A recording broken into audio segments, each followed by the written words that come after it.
Hello everyone, welcome back to my channel. So, as a channel that's dedicated to US and UK politics, right? And as someone that's from the UK, I feel like I've definitely primarily focused on US politics over the last few days or the last week or two. That's mainly because there just hasn't been any real news from the UK, right? Like everything has been kind of steady, and also conversations are brewing because the budget is going to get announced. The budget for the whole year is going to get announced on the 26th of November. So all the conversation is kind of leading up to that point. So I kind of decided I'll just focus mainly on the US politics right now because there is a lot of news coming out of there. But we do have some news finally. The leading party, the party that's predicted to win the general election in 2028, finally are showing their true colors. Finally. And to be honest, this conversation wasn't about, it wasn't a matter of if it would happen, it was just a matter of when. When is it? How long would it take? Because right now, the scenario actually looks possible. They are by far in the lead when it comes to prediction as to who's going to win the next general election. If the general election was to take place right now, they are by a landslide actually the favorite to win the whole general election. So now that it actually seems possible that they could be in government, they are starting to reel back all the non-reasonable positions and non-reasonable policies they were advocating for.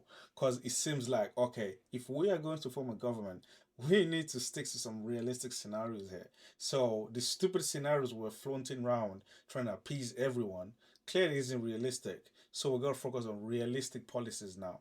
And you're about to see on display. But before we jump into that, if you're new around here, it would be massively appreciated if you drop a like and also sub to the channel. Are you a Thatcherite party or are you a populist party leaning in some respects to the left?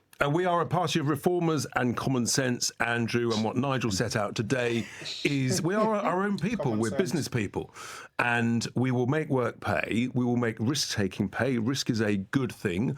Small businesses, Nigel focused very strongly on that. But we said very clearly we've got to make substantial cuts in the wasteful spending across the whole public sector. I've already identified some. I'll be talking more on Wednesday about this. So when we make the spending cuts, we make the regulatory cuts, you create growth, then you can afford what we call performance-related tax cuts, but only then. Okay, I am still confused philosophically, but let's leave that to one side and just be absolutely clear. When you said at the time of the election that you were going to raise the higher rate of income tax threshold to £70,000, that's off the agenda now. At the end of the day, the key things we're focusing on is the aspiration, not day one, but the aspiration to make work pay for the lowest earners by lifting the starting point of income tax from £12,500 to £20,000. So that's the thing to focus on. But to achieve that, we've got to make the spending cuts by slashing net stupid zero. We can make substantial cuts and other changes. So the rest of it, Richard, cutting fuel duty by 20 pence per litre, abolishing VAT on energy bills, inheritance tax, corporation tax, VAT, all gone. All gone. That was a list for the time. Now we're in a completely different time. But those tax cuts have all gone. All aspirational, good ideas, but at the end of the day, the finances of the country are in a terrible state. They're going to get worse. As Nigel talked about today, we're very worried about the bond markets. We've got to focus on cutting the wasteful spending, making work pay, making small businesses want to take more risk. That will create growth. Then you can do tax cuts, such as we've talked about. No, you're not. You're not going to do the tax cuts you've talked about, okay? You're not simultaneously going to cut taxes, okay, whilst also increasing the spending for public services. Those two they just can't work. The only way you can do that is just borrowing more money. But you've complained about the bond markets, right? It's not really good right now because the borrowing just keeps soaring. It's not gonna happen. What you're seeing here is the fear that, hey, it actually is a realistic scenario where we could actually win, like Downing Street. We could actually be the ones creating the government in the next election. So whatever idea we had before, like going from £12,000 of personal allowance to £20,000 of personal allowance, which is insane, absolutely insane. That level of tax cuts is You just can't. You can't possibly do that whilst also increasing how much you spend on public services or how you actually improve the country. It's impossible. What you're seeing right now, he's claiming, yeah, well, in the short term, we're just gonna focus solely on cutting waste, whatever he's talking about. I'm not even sure what waste he's talking about. And well, in the long term, well, we're going to then focus on the taxes or tax cuts that were promised last year. No, that's not what's going to happen, okay? Absolutely not what's going to happen. What's happening right now is them realizing there's actually a big possibility for them to win the next election. So, whatever fantasy they've painted back last year in the general election, they have to reel everything back in because they don't want to make insane like policies at the end of the day because they know it's impossible for them to keep it. It's impossible to move the personal allowance from 12,000 to 20,000 without literally crippling the economy. It's impossible. That's what you're seeing in your very eyes, literally like right in front of you. That's what you see. This is fair right here. It's just fair. Get there, any responsible government, we both know, is going to have some losers as well as some winners. And I want to ask you a couple of things about the losers in all of this. Now, you yourself have said that defined benefit pensions in the public sector are becoming unaffordable. Those are the pensions that, nurses and doctors and the police and many more in the public sector get at the moment. So my first question is, are you going to cut them? And if so, is that going to be retrospective? If I'm a police officer retiring now on a pension, am I going to lose some of my pension under reform? No. What we're saying is we've got to talk about the future and what's the right structure for pensions for everybody in the future. I've already started to talk about the management of the local government pension schemes. We've got to look at the whole issue of the future of the unfunded pension liabilities. The thing is to look at that in the future for future entrants. So, you're saying to people who are in the public sector at the moment, civil servants and the people I was mentioning, a contract is a contract. They're not going to lose anything. Is an employment contract. So this is not really a big saver in the short term. This is Andrew, no, in the short term it's not, Andrew, because they carry on getting their money.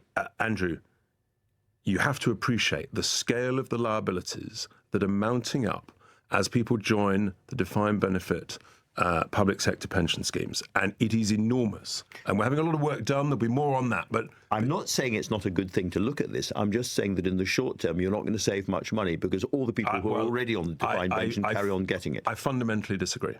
All right. That doesn't make sense. Like he's pointed out something very, very important there. You can't save if you're going to keep up with how much spending is already being done right now. If you want to reduce any spending, reduce waste that you've claimed that you wanted to, you are going to have to take people off the pensions that they already have on right now. That's the only way. It doesn't make sense to say we are going to cut waste, we're going to reduce how much is being spent into pensions because it's crippling the economy, whilst also saying everyone on pension right now and anyone that is about to get a pension, it's all fine. You're going to get the same pension you're supposed to get in the first place. Those two don't make sense. If you are going to cut them, then you are going to have to cut from the people that are already getting pensions right now. That's the only way. But then he evades the question. Let me ask you about something else. You think the minimum wage is too high? It's not very high. It's sort of £10 or if you're younger. As Nigel said, there's a range of ways of looking at it. The reality is that the Chancellor reduced the starting point for paying national insurance. So we've got to relook at all that. And here's the point. If it means that young people are priced out of work because the minimum wage for young people has been increased too far, you've got to be willing to look at it. So it's about 10 quid an hour. You think that's too far? Too much? But the direction of travel is further north in a declining. Perhaps, over the next couple of years, that's the Labour ambition. In a declining economy where private sector jobs are falling, we've got to be realistic about what's the right thing. So, what works? Okay, so listen, I'm really interested in this. I'm sitting at home. I am 18 years old. I'm going to get the minimum wage in my first job. I really want to know what Richard Tice thinks I should be paid per hour. Well, the great thing is to try and make sure that you're not taxed too much. Give me an answer. Come on, Richard. You can give me an answer. I'm not going to give you per hour, per minute, because we're talking about in 3 years' time or 2 years' time when there's a general election. But right now, you're saying £10 is too much. What I'm going to say to any youngster is we will make work pay. And at the moment, in my constituency, I know 30 youngsters who were denied an opportunity in one theme park alone because of the national insurance increases. That's the sort of thing that I'm focusing on. Okay, so How are you going to make work pay when you think they're getting paid too much anyways? How does this even make sense? You're going to make work pay by reducing how much people are going to get every single hour. Those two, they don't even match up. They don't even make sense. You want to reduce how much they're getting paid per hour, whilst also saying, oh, by the way, we're going to make work pay. But the only way you generally make work pay is by what? Increasing the minimum wage. That's the only thing. Now, he is partially, okay, to give him a bit of credit and to give his party a bit of credit, he's partially right. Trying to just like out of spontaneously, right? Spontaneously increasing the minimum wage every single year, it can be damaging at the end of the day, okay? There's a reason why the minimum wage for young people is typically different, or the minimum wage for 16 or 17-year-olds is typically different for someone that's 21 and over. There's a reason why. It's because you don't want to price young people out of market. You want them to actually gain some form of experience. But I just feel like they're just leeching onto this just as an excuse. I don't even think they started with even back them on this. They're just leeching onto it because it just sounds amazing. Oh yeah, well the reason why I want to increase or like reduce minimum wage is because we feel you're getting paid too much, and getting paid too much means you're getting pressed out of the market. I don't think they've actually done a real level of research into this. It's just something that just sounds nice for them to say, and they just say it because it doesn't even fit the overarching narrative they're trying to paint. We want to make work pay by cutting how much you get per hour. That doesn't make sense. I'm listening at the moment and I'm thinking that if Reform become the government, I am going to lose some money, but they won't tell me how much. No, if you're what we call alarm clock Britain, if you're getting up and going to work, no, you won't lose money. The people, it's those who are abusing the system.